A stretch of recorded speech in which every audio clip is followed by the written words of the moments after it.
In Ukraine, we have a saying, "Thank God I'm not a Moskal." And we say it because we mean it. During this war, we realized how big the gap between our nations is.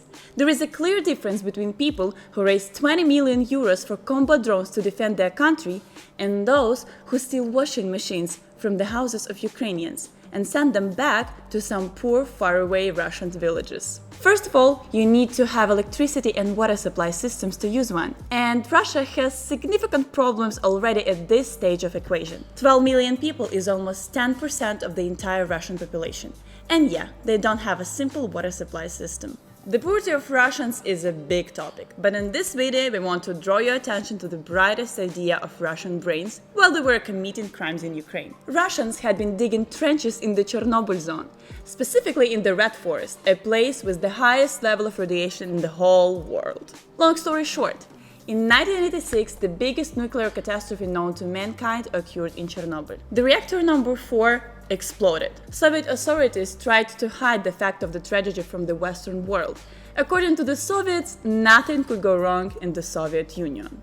Until the Western media discovered what happened and until people got really sick because of the radiation. Thousands of liquidators died because of the radiation in the following years and got oncological diseases. The most dangerous place there is the Red Forest. It had turned red as the red had because of radiation. The ground in that place is like a tin can. Radiation is still preserved there. You can't even touch the ground in Red Forest. Even a little child knows what happened in Chernobyl.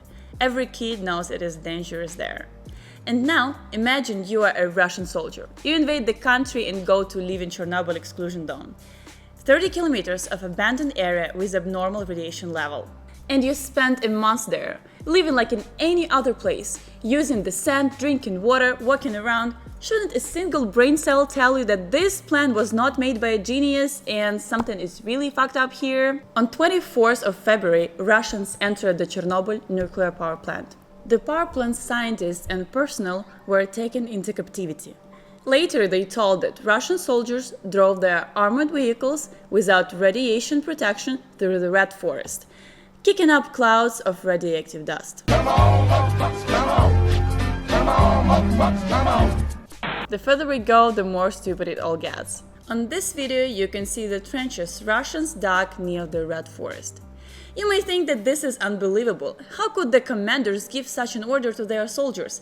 Here's the answer. Russian generals said that all the talking about radiation in the forest is a lie. These positions were taken by the partisans during the World War II and no one got any health problems. The scientists of Chernobyl that were held in captivity said that some soldiers haven't even heard about the 1986 tragedy. Here we have two options. Russians either don't know history or they don't know basic math to figure out that Chernobyl tragedy happened more than 40 years after the Second World War. Either way, in Russia they don't have money for education. Their first priority for the Federation budget is rockets and missiles to bomb and ruin neighboring country. Stupid and poor people are not that much of a problem for the dictatorship regime, right? Well, all in all, we don't believe that people who gave an order to make positions in Chernobyl didn't know it was dangerous. They knew, they just didn't care about their subordinates. It's in the best Russian traditions, not to give a fuck about their own people. As it goes in the famous Russian saying, "Бабу еще нарожают." Actually, maybe not. We doubt that their radioactive man will be able to have kids. At the end of March, Russian soldiers returned to the Belarus with radiation sickness. You would think here is the point where they realize the mistake.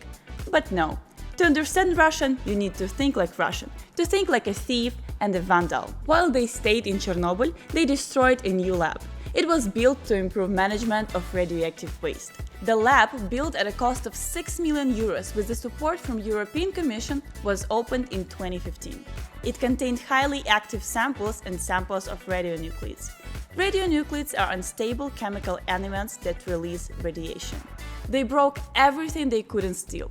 For example, radiation monitors. It became impossible to control the level of radiation. Why did they have to do it? We think it's their envy. They were jealous to see a great lab, smart people and technologies. Their first reaction was to destroy everything. And they did. without even thinking about the possible consequences. However, it's not the end of the story. Before leaving Chernobyl, Russians couldn't deny the call of their loving souls. Russian soldiers loved their mothers, wives, and children. They didn't want to go back home without some small, nice presents for them. So Russians stole computers, kettles, coffee makers, and so on. They took it all to Belarus and supposedly sent it to Russia. Yeah, good job. Must be really unfortunate to be the only one radioactive in the family. Send your wife and children a radioactive present and die from cancer together. Russian love story. Apart from demonstrating their narrow-mindedness to the whole world, Russians demonstrated their famous Russian culture. They also ruined and trashed archives and equipment that were in the information center of the Tatke, the control point near Chernobyl. Because of all that, it is impossible now to do research and studies.